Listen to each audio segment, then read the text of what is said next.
Welcome to the Autonomous Podcast, a podcast without a manager, a podcast without a host, a podcast that runs itself. Whoa! How do you do that? It's magic, bro. Hope you enjoy.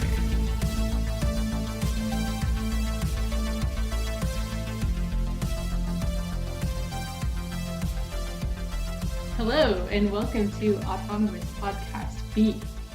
We are here with Nelson Melina. I am your host for this episode only, Magenta Siba from Bloom Network. Nelson, could you share a little intro about yourself? Thank you, Magenta. Thank you for inviting me. I'm Nelson Melina, live right now in Catalonia in a community named Amara Valley, 1 hour and a half from Barcelona. I come from the tech world, fintech, blockchain, done consulting, worked on the Mycelium Bitcoin wallet.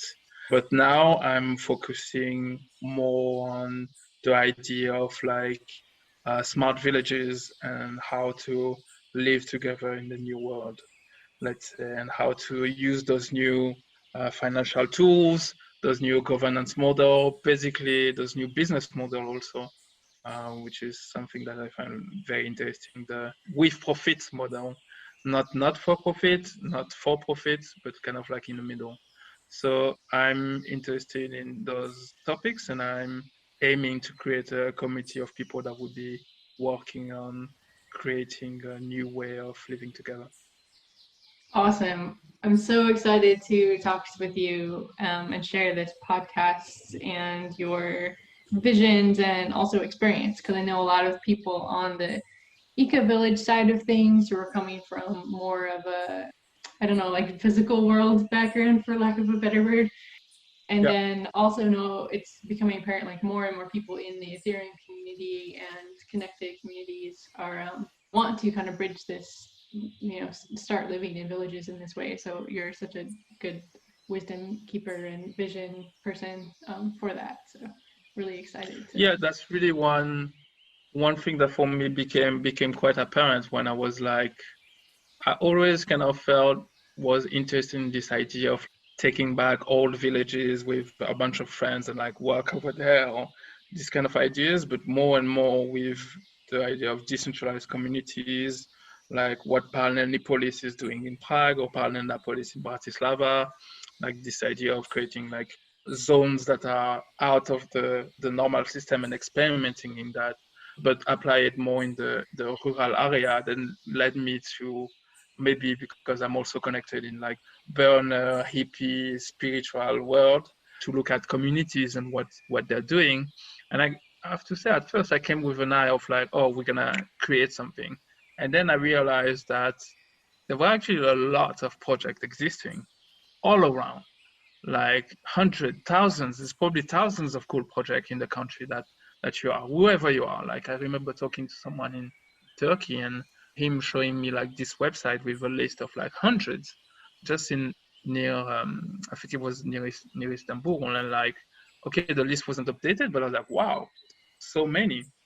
And the more you talk, the more you research, you realize there are so many projects. A lot of them die, of course, but so many initiatives already. So it's not necessarily about, then it became clear to me, it was necessarily about creating another thing, but understanding, okay, what do people actually need? Because sometimes we come with our nerd tech ideas, we're just going to build like a tool, but actually, what do people need? And observing that, I realized that maybe all those projects, why they were not working, why it wasn't having such an impact, why we don't have such an impact in society if there's so many people interested in like living that way, try to change the world, right? Because they're all isolated. Everyone is doing his little project with his 30, 50, even 100 friends. Having 100 people community is already like an amazing achievement. But the problem is that it doesn't have an impact.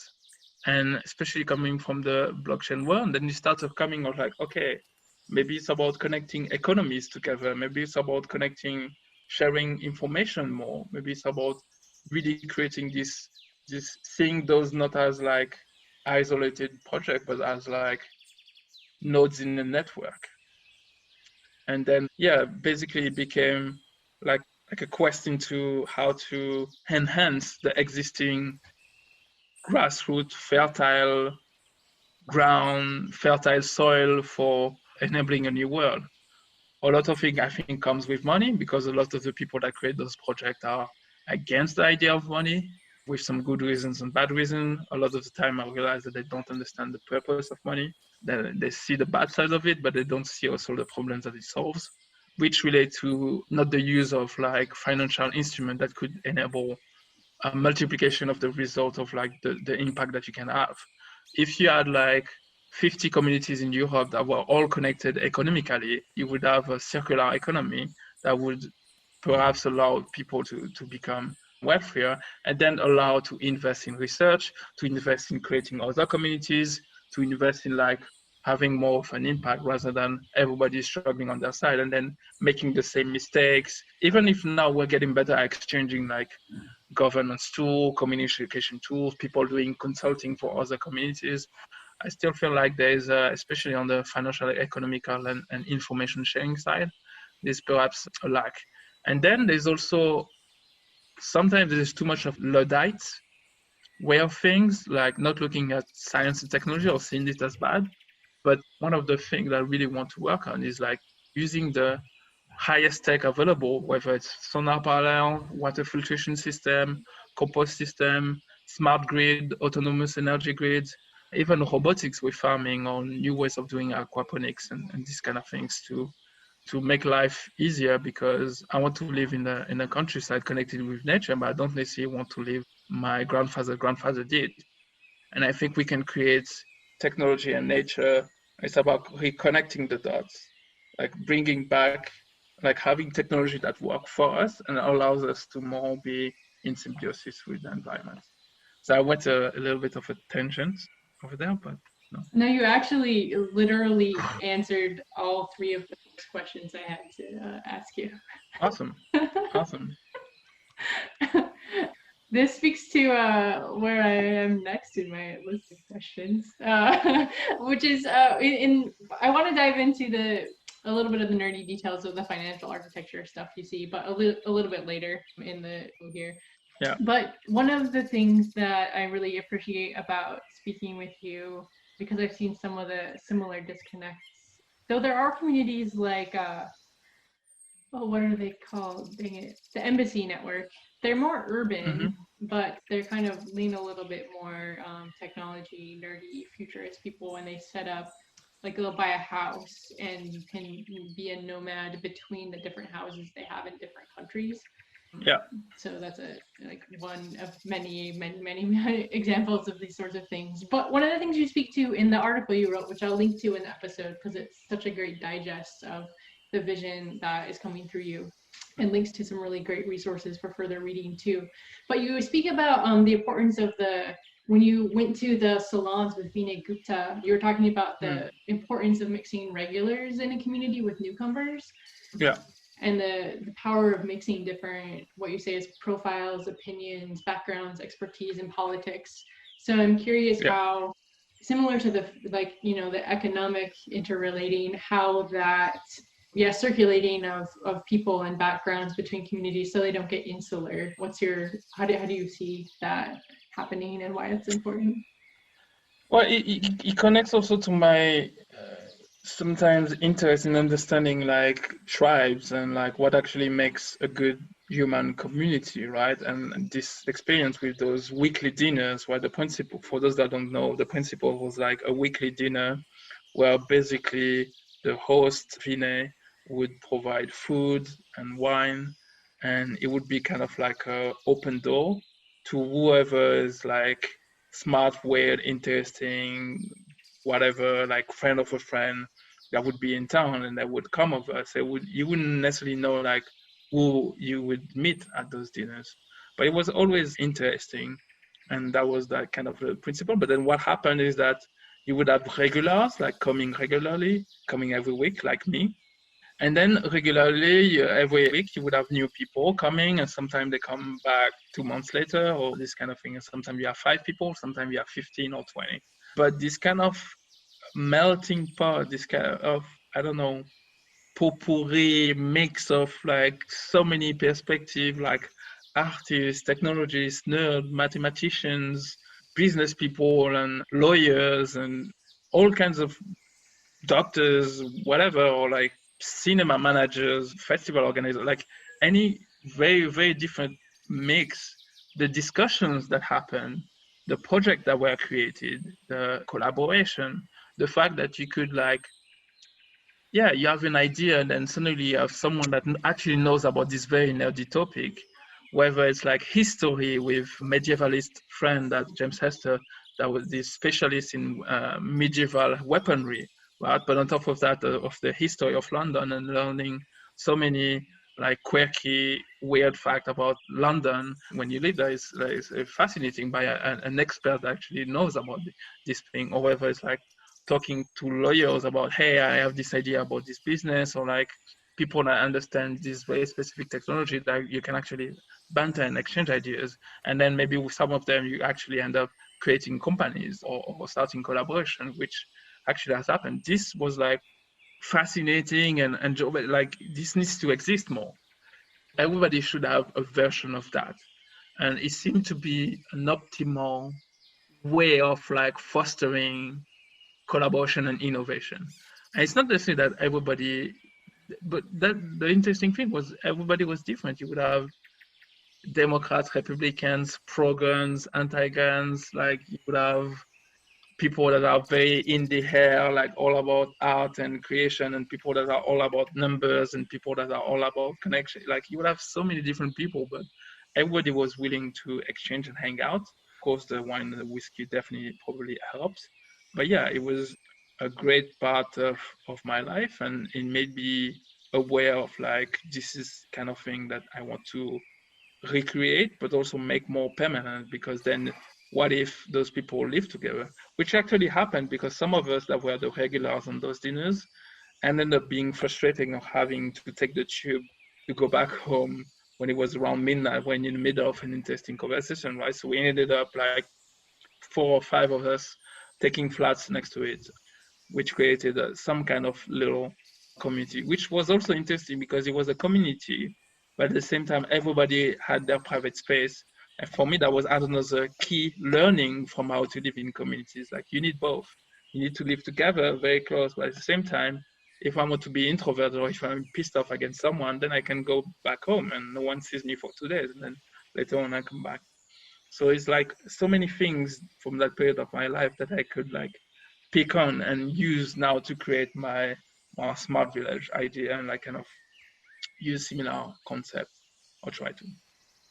And then, yeah, in the context of a smart village, how do you see that circulation of people and talent happening? Because these things tend to be more spread out, at least now. Although I think what you might start to see happen is, you know, there will be one eco village hub, and adjacent land will start to like reconnect the fabric of local interconnected, yeah, communities and economies and caring for each other and stuff. But I'm curious, you know, living at Amara, if you're seeing that intermixing of people happen with the way you guys have events and stuff there, and how you see that intermixing happening in the context of, you know, those thousands of existing projects that are out there.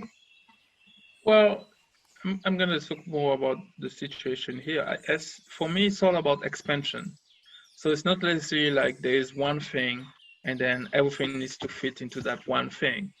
My idea is to expand what Amara Valley is. Actually, the name is perfect because it's Amara Valley, right? It's not just the Eco Retreat Center, it's the valley.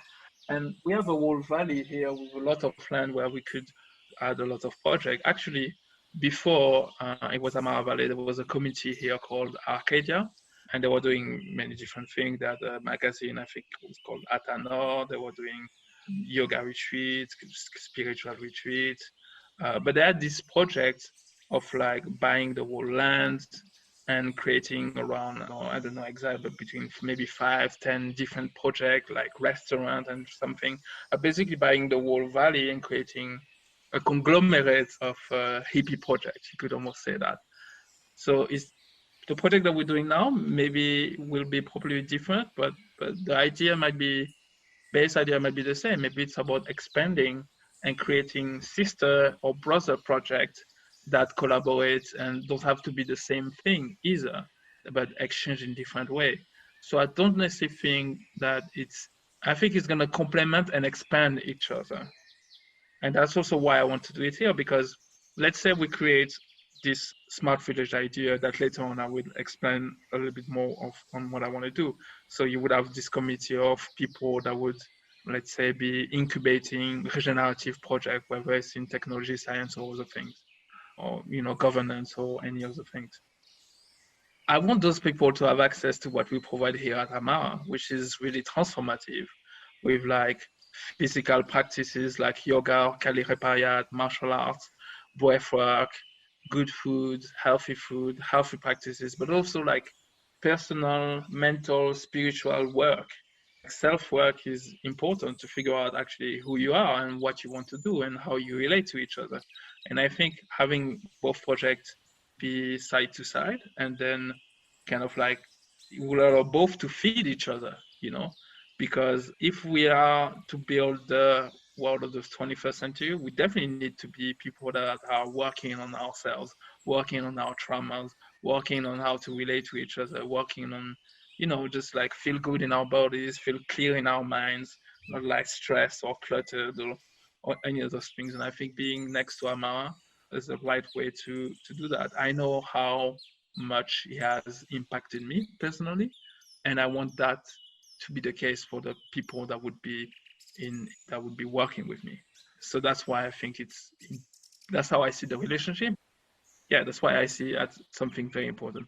And also I see it as creating value for everyone, like multiplying the value rather than, oh, they're doing their thing and I'm doing my thing and you're doing your thing over there. And no, like let's do things together and makes the cake even bigger than if each other would build one cake.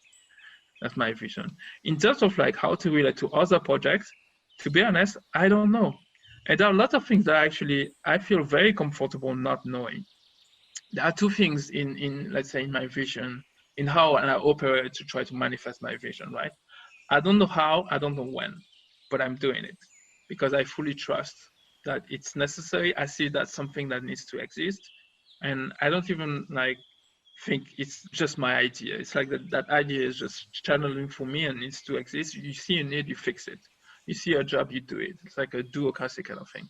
And I see this thing, I'm like, I wish I would live in a community like that if it existed. And then the question is like, why you're not building it?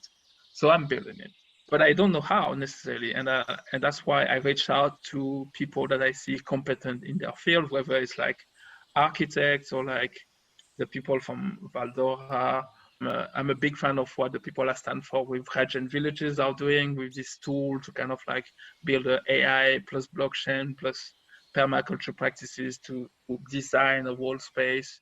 Talking with lawyers, I'm talking to even right here in Amara, the people that got this place running to try to learn and to bring more skills basically to the table. So I don't know how it would make sense to collaborate with others. I just know I'm open to the discussion and I want to collaborate, and I think it will slowly build up and slowly make sense. I see first a collaboration that would probably be more on the knowledge sharing, probably. Also like in a blueprint, kind of like business model, how to structure it, how it would make sense, which is still around information sharing, I guess. But just also like be aware of each other and just talk and not see each other as competition, but as like, hey, this guy is doing this cool thing. Like there's person named Mars Robertson doing this project the Base X island in Estonia, trying to do a similar thing, right? I've heard about some people from the diaspora psychedelic society in Jamaica, like doing an interesting project also over there. There's the future thinkers in Canada, building like the dream place, right? There's so many interesting projects, and I think we can all learn from each other and we can all collaborate and later on build a network, whether it's like exchanging people so people can like move to one place to another, exchanging skills, doing consulting to each other. It would be great if each village would kind of like specialize in something. And then I don't know, like I need wood, then there would be this cool community like that manages a forest, delivers the wood to us, and then we do a money exchange, and like we create like regenerative circular economy between each other. That's an idea that I find also fascinating. Have you ever heard about, I think I will probably already mention it, but it might be worthwhile mentioning it on the podcast, the Black Wall Street. No idea what it means. It was like in the 1920s, and if you're an historian, right. I might say things that are wrong. But basically, there was this community of this black neighborhood that started with this guy that was wealthy and started giving loans to people to create businesses and then start to grow. But basically, those people ended up with like their own bank, their own schools. I think there were like 6 black families that had planes or something, like super wealthy, even more wealthy for the time than other like white neighborhoods, which brought jealousy and the destruction later on. And there are lots of documentaries talking about how it was destroyed and built, but I'm not interested in that. I'm just saying that's actually how it was built, right? Because you see, like, I think the idea was like $1 entered the community and came out 1 year later and circulated like maybe 27 times in the meantime, something like that. So they basically had the local circular economy, and they ended up comparatively, if we were to compare money then to money now, with almost billionaire kind of an economy in billion. And I don't know, that story is so fascinating to me, and I want to learn more about it, but also like reproduce it. And that's what I mean when I talk about all those villages and all those projects collaborating and creating an economy, because if we start creating this circular economy, the money comes inside the economy, stays in, circulate, create more value, and that's how you become a force enough to have an impact on society. Yeah, like you're able, let's say there was this like, let's say one company wants to build a house, then okay, this other guy is like, okay, I'm gonna start cutting some wood and create the wood for your business, and then somebody like the bank gives him a loan, or like this guy gives him a loan, so he starts the business, and then another guy needs to like transport the wood to the place, right? So another guy starts a transport company, this kind of thing. But then you could think of it like, okay, in our smart village, we are building yurts. Like we have someone here that knows this technique to build circular yurts that are amazing, right? Okay, we need wood. Maybe that other village like manages a forest, like they do in Valdara, and are able to deliver us the beams and the different type of food that we need. Boom, that's one thing. But maybe we also need, like, I don't know, like a kind of water filtration or some kind of like dry toilet or compost toilet. Boom, this community over there builds it. And so it's like each of our needs, we could actually fulfill it and create business model around that and circulate the money inside us to start growing, so that when we want to do actual, let's say, research on tech to implement, or we want to have, like tech that exists and but need a certain amount of money to be implemented somewhere, like maybe a farm bot, or like greenhouses to grow more green, or like permaculture gardens of a building. I don't know, many ideas. Then suddenly there's a pool of money available to create more regenerative projects, because otherwise we're all struggling each on our side if we all try to do things separately. It's like, because all those projects are maybe on the margin of their current society, but if we connect each other, we're actually big, we're actually massive, and we can have such an impact. So that's why I want to connect. Yay. I'm glad that we're connecting now, and 100% agree with you about how it's going to be impactful. I feel like what you're describing there speaks to the thing in your article you mentioned about the Regenerative Innovation Lab. Mm-hmm. Do you feel like you kind of gave details enough about that so far to jump a little bit into the economic vision, or do you want to drill into that some more? Yeah, maybe I can explain a little bit what we're trying to do, I guess. So here at Amara Valley, basically it's 100% off-grid eco-retreat center, focus on yoga, martial art, and other type of practices like breathwork, this kind of practice, right? But my idea is to expand the project and create smart village using the best of science, the best of technology, and complex systems thinking, holistic thinking to build a place with a hackerspace, with a makerspace, with like a botanics lab to allow scientists, technologists, artists to be there, to live together, social activists, like people that work on governance model, people that work on new economic models, to live together, but also collaborate and create and research. And the idea is on top of the place to create some kind of incubator that would allow people that want to study this topic, that basically want to create regenerative technologies. And I use technology as a, as a general tool. So a technology could be like a governance model or like a business model, not just like machines. So regenerative technologies, they would be able to come and work on that, and we would ideally help them build some kind of business structure to create like I guess some people call them B Corp, but like I don't know what is the exact term for it, but for me it's like organizations that are with profits, not like the old school non-profit, not like the for-profit because it tends to go to corruption, and the not-for-profit tend to go towards struggling to have to beg to money from like wealthy individuals that won in the game Hayward, or like government and basically depending on others. And I want to be self-sufficient. Self-sufficient is another, and anti-fragile is other two concepts that are very important for the place. But anyway, like in a way, incubate a few projects, and ideally some of them will generate some money, which will bring even more money into the incubator fund to research and create more and more projects and start to kind of like have a more of an impact. And then once, even at some point it becomes big enough, then maybe there's a first it's a sign that the model work, and we can enter later into more like the blockchain financial model aspect of things.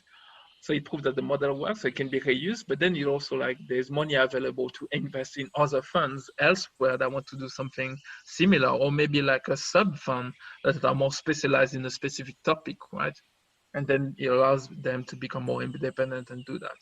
So the idea is to create a fund and incubator, and then at some point to have a network of funds where they're all like connected together and allowed to create this massive regenerative economy that can do research on the right topic. Like sometimes we complain that, whether it's pharmaceuticals and company like doing research only on things that give money, that brings money.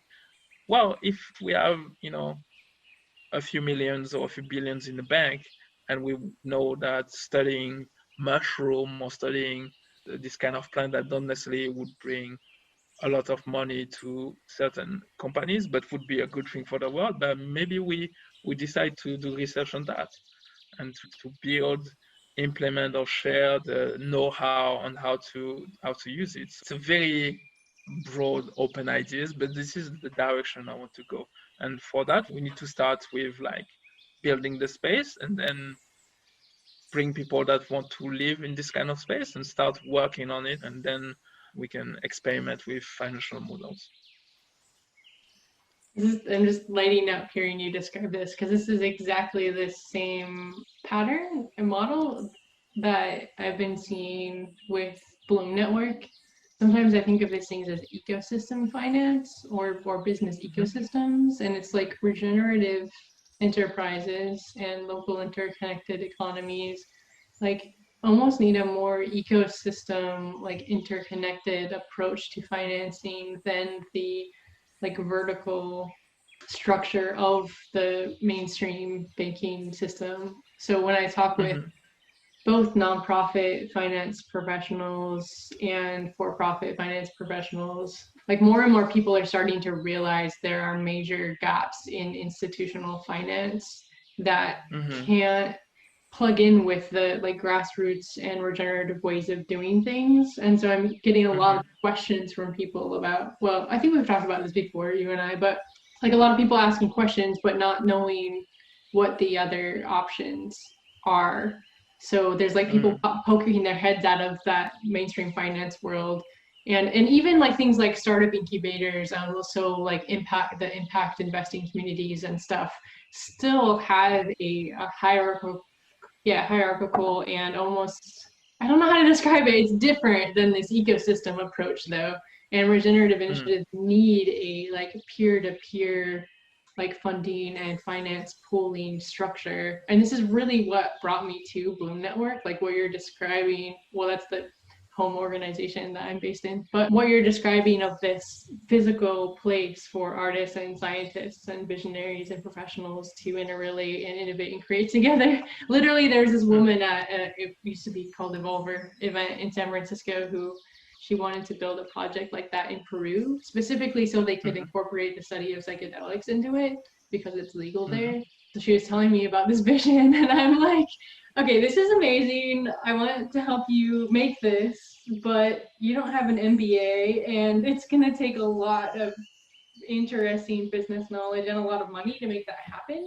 So let me like get involved with this project and see if I can connect you with people. I mean, maybe between a bunch of the different people here, we have the knowledge needed to pull this off. So it's funny, it's like feeling like coming back full circle. And I've been kind of like in the abstract layer with Bloom Network and thinking about how to plug in with the blockchain finance tools, because I vaguely just have this sense that they are built for handling this kind of regenerative finance thing where we're like collaborating on projects and can create funds and pools that multiple entities can contribute to across for-profit and nonprofit lines to get regenerative innovation to happen.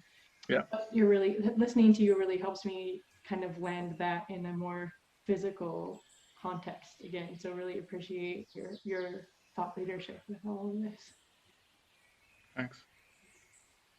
Do you want to go into the blockchain specific stuff or not just yet?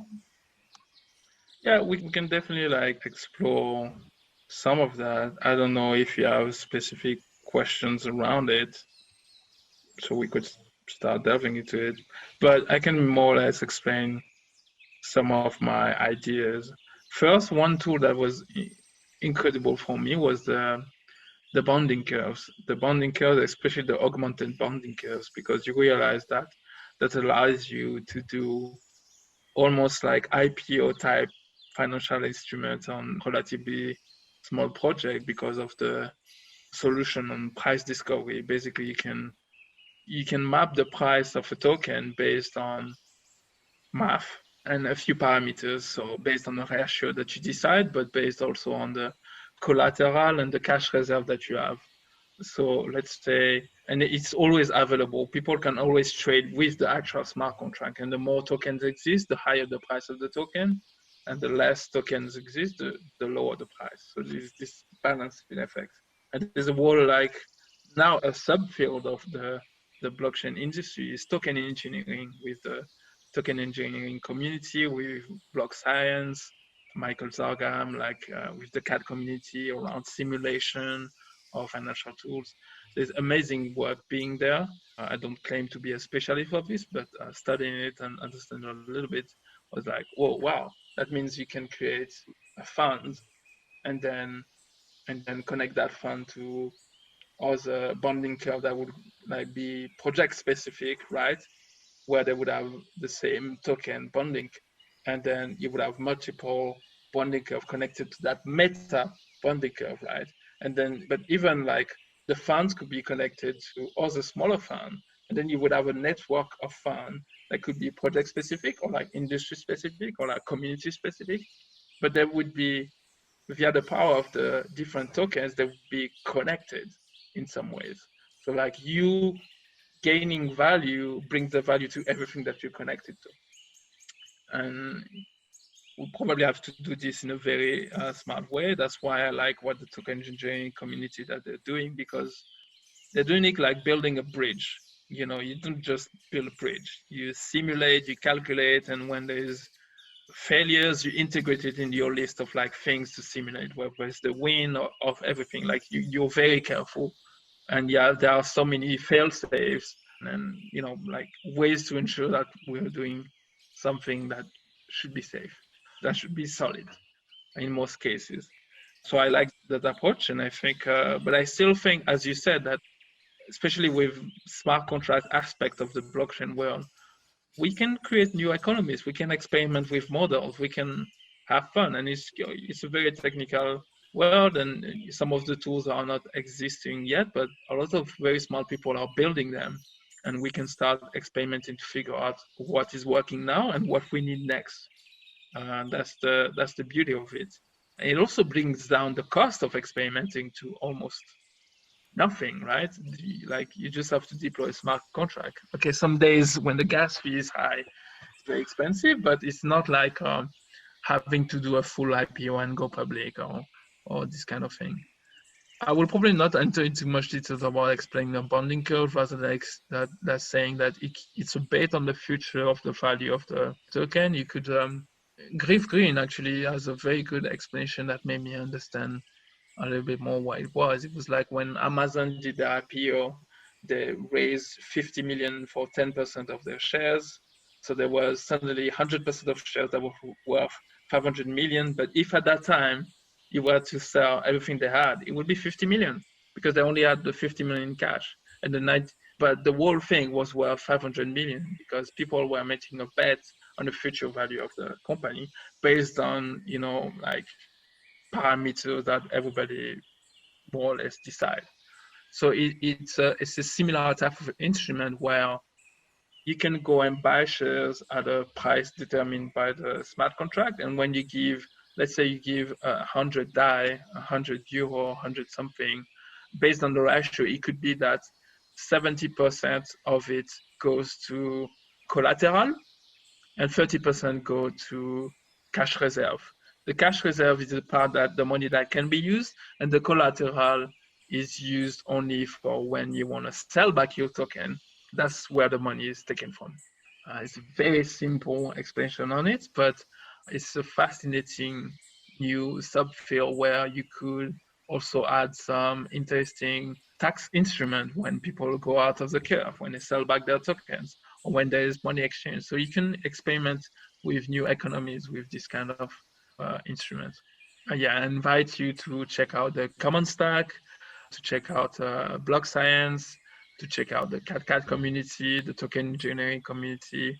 And over there are a lot more specialists that are studying those tools and building different versions of those tools. There's also Fairmint. They're doing it not for necessarily organization, but more for like companies. They have also new types of raising monies continuously for companies. So there's lots of interesting experiments with this. And I would like to use one of those bonding curves to raise money for the smart village and then the incubator.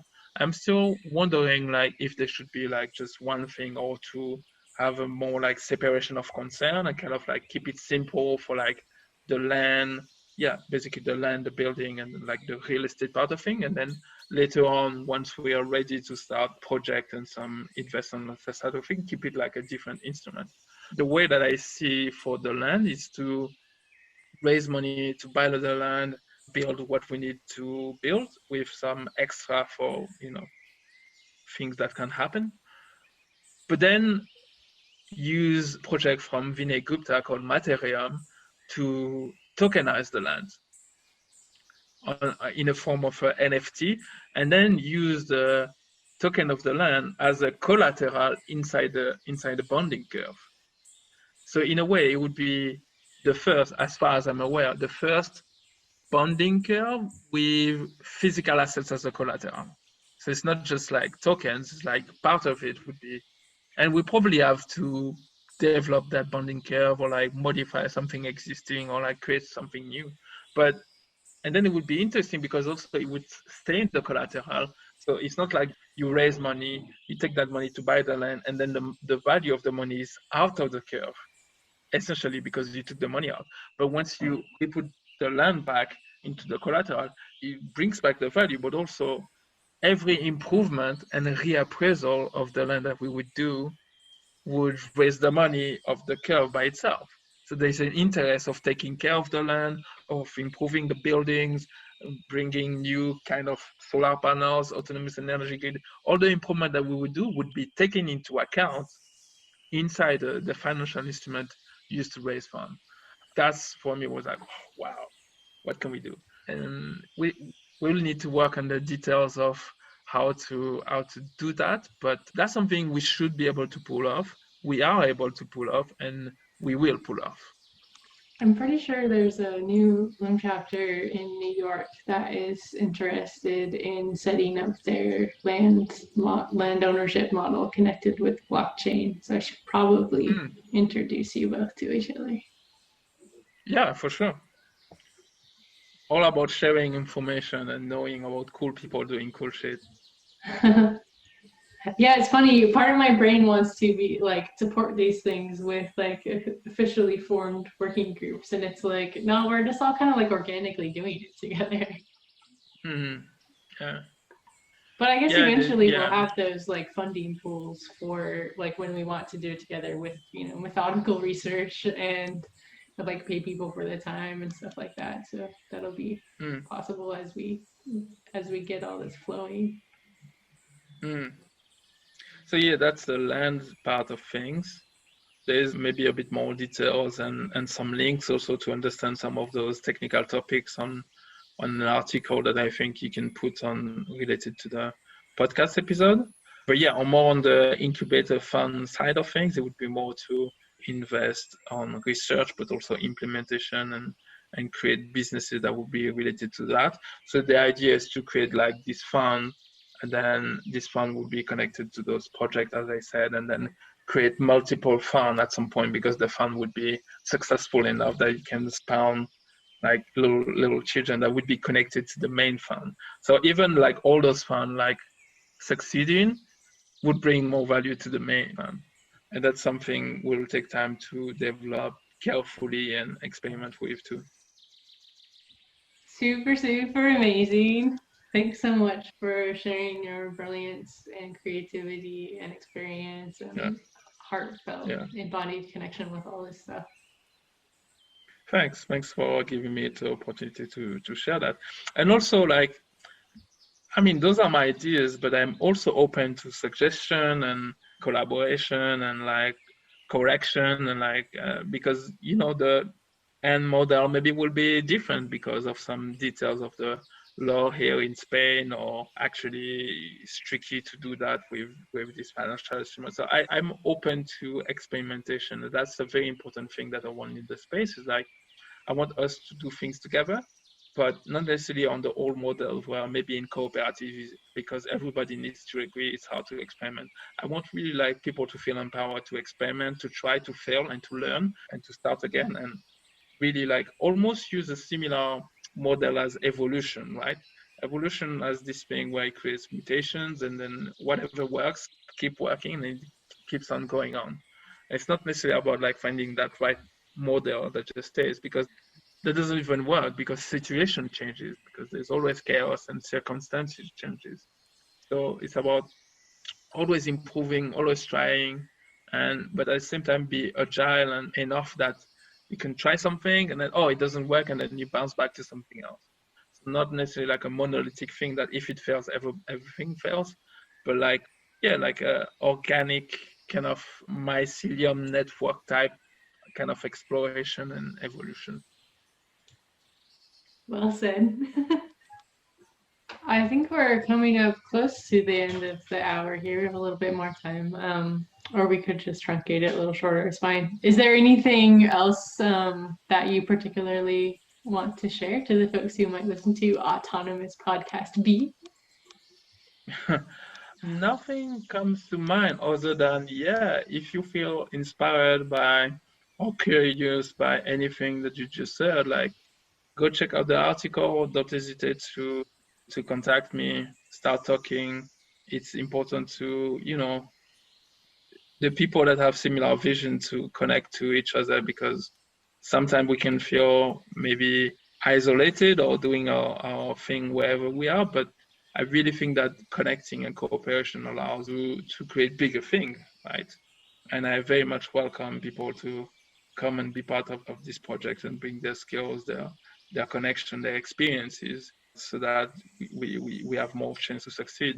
To come back to what I said about the dinners and like living as a tribe, that's a very important thing. You need different profiles, different experiences, different histories, different viewpoints, different angle of seeing things in a successful tribe and a successful project also, even if everyone needs to agree on the vision. So if you feel that you agree with the vision, let's talk. And are there any specific kinds of support that would be helpful to you right now? Or is what you described pretty much the jam for the moment? Very good question. Right now, we are more looking what we are going to build exactly. So I'm talking with some architects and some innovators in the field of architecture, regenerative architecture, to really think holistically about designing the space. So if you feel interested in any of those topics, now is the time to reach out. After that, once we know what we're building exactly and how much it costs, then we're gonna more focus on at least the first financial model. And it could be that we cannot use some of the blockchain tools straight away. We might do loans, we might do a company, we might do a nonprofit, a foundation, whatever it is, or like a simpler blockchain tool where we raise money via a token, but and then create a foundation in Switzerland or so anything like that. So anyone that has experience around this new way, this new kind of business model and this new way of raising money, or wants to invest in a project like that, even if it's using old ways of investing, please do reach out. And because the earlier we start the conversation, the more we can get aligned on what we want. Because I see none of this as like, it has to be that way or that way. I know the vision, but then as I said, the how exactly it will look like, we can figure it out. And I think between people of good intentions and a little bit of smarts, we can figure out great models that can evolve later on. That's also the thing, right? Because sometimes we get stuck of like, I know sometimes I do get stuck like, oh, the system needs to be perfect. No, we just start, we just do, and we figure out things along the way. And it actually never stops, right? Like life never stops. Mycelial evolving structures, high five to you. Awesome. Yeah. I have a friend that says we're all mushrooms. I approve. I'll play the We're All Mushrooms game anytime. Oh, it's so amazing to talk with you as always, Nelson. Thank you. Thank you so much. And yeah, if people feel compelled to take a break from the city and come and stay at Amara to come visit, whether it's related to the project or not, please do come. We have long-term stays, short-term stays. It's a beautiful place that does a lot of wonders for most people. So yeah, come and meet us. Yay! Oh, well, that's a wrap. I pass the ball of Autonomous Podcast B to you, and I look forward to listening to the interview that you do too. Yeah. I'm looking forward to. I already have someone in mind, but yeah, I'm looking forward to try that. Yeah. All right, I'm gonna pause the recording and send this off to Melina. Awesome. Thanks. Ciao.